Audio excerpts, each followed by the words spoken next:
समझारे दे रही ना ओहो में से बह जाई दोनों जगहिया मारे दे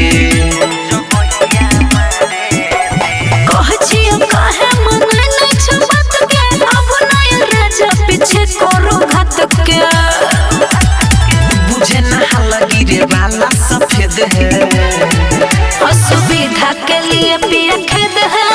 हमरा लगे और एगो छेद है असुविधा के लिए पिया खेद है हमरा लगे और एगो छेद है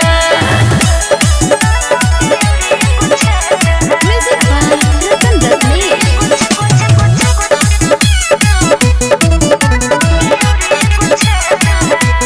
मन पूरा होई छौने हमर पीछे से गोरी कैला में अगले में मजा आब अगले में घुसैला में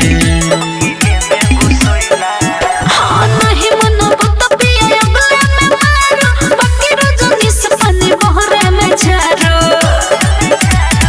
इहे बात पर होई छै मतभेद हे